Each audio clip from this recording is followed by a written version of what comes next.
Ben sana ömrümü hediye verdim, sen ise karşılığı dert gəm getirdin. Gözümde büyüttüm, göylere yazdım, sen benim adımı yerlerde gezdirdin. Yuxumu böldüm ki sen rahat yatasan,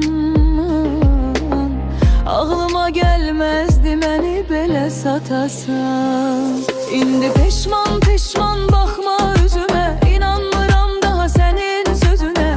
Yıkılan bu gururum kalkmaz yerinden, silmişem adını ölmeyi defterimden.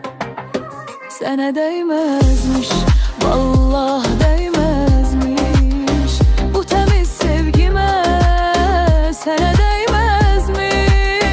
Yandırdım illeri, kül oldu gitti bir damla gözyaşına. Değmezmiş, sene değmezmiş, billah değmezmiş ömrümde ölmeye, sene değmezmiş, değmezmiş, değmezmiş. Sana hiç değmezmiş.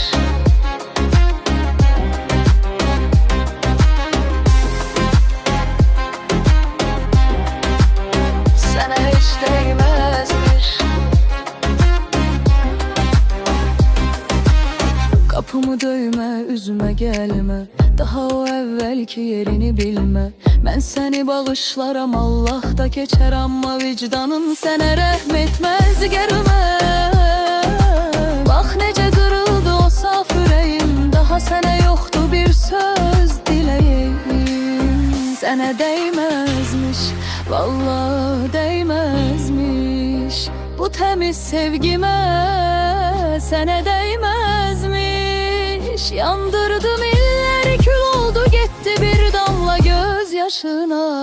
Değmezmiş, sene değmezmiş.